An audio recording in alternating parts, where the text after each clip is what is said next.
Okay, let's be honest. We all love learning cool stuff, and part of the fun is sharing it, right? But there's a really fine line between sharing something fascinating and, well, being that person. You know exactly who I'm talking about. So today, we're going to dive into how to share all that amazing knowledge you have in a way that actually pulls people in instead of pushing them away. You know that feeling, that exact moment. You've just learned something mind-blowing. You see the perfect opening in a conversation, you drop your little knowledge bomb, and then crickets. Just total silence. Or maybe worse, you get those tight, polite smiles. It's so awkward, right? And it happens the moment we stop being part of a conversation and accidentally become a lecturer. And here's the wild part. The fix is surprisingly simple. I mean, look at this. The massive difference between being unlikable and being relatable can literally come down to just a few words. It's all about the shift from a phrase that corrects, like, well, actually, to one that invites, like, it is crazy, right? That tiny pivot changes the entire vibe of the interaction. All right, so first up, let's really dissect the problem itself. I like to call it the knowledge trap, and its most famous calling card is that dreaded two-word phrase, You can just feel the air getting sucked out of the room when you hear that, can't you? This phrase isn't about adding to a conversation, it's about hijacking it. It's like a verbal stop sign that immediately sets up a power dynamic. There's the person who knows something, and then there's the person who's about to be told they're wrong. So why does this approach fail so spectacularly every single time? Well, it's pretty simple. It feels like a correction, not a collaboration. You're basically turning a friendly chat into a pop quiz that the other person just failed. And naturally, that makes people get defensive and bam, the conversation just slams to a halt. And let's be real, it can just sound kind of obnoxious. But look, there is a much, much better way. This isn't about keeping all your cool knowledge to yourself. It's just about changing how you share it. And that brings us to the solution, what I call the art of the pivot. It's all about learning to shift from correcting someone to connecting with them. So what is the pivot exactly? Well, it's a really simple technique where you consciously shift from telling someone they're wrong to adding to what they've said.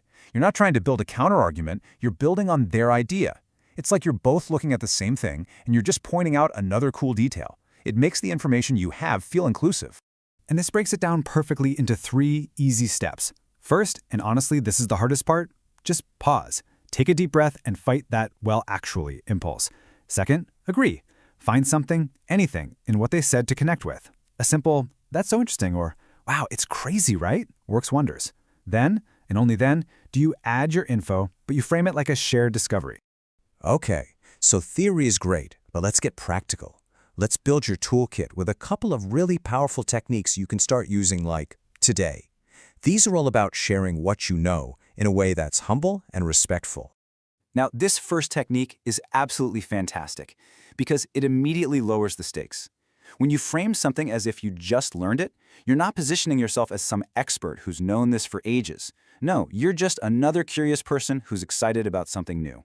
For instance, an opener just like this one totally changes the tone. It's not saying, I am an expert. It's saying, I just stumbled on something really cool and I'm excited about it and I wanted to share it with you.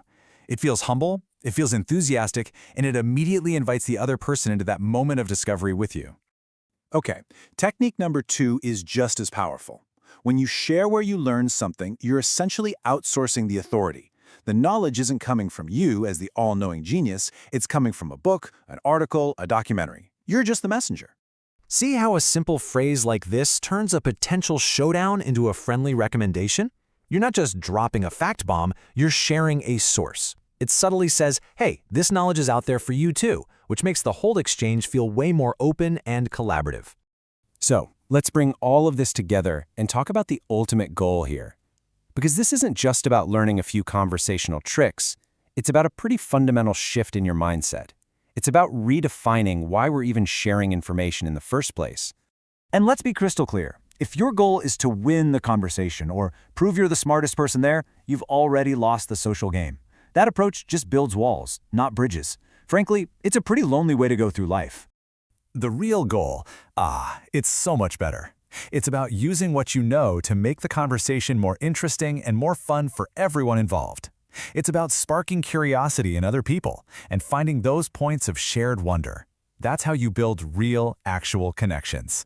So let's just throw well actually in the trash and replace it with something like this. Look how beautifully this works. It starts with validation. That's a great point. It shares excitement. And what's wild is, and then it adds new information by citing a source. I mean, this one sentence gets everything right. It connects, it collaborates, and it makes everyone feel smart. So I'll leave you with this question to think about. What's that one fascinating thing you just learned? Now, how can you reframe it? Instead of using it as a correction, who can you share it with to spark a little moment of wonder and connection? What knowledge will you use to connect with someone today?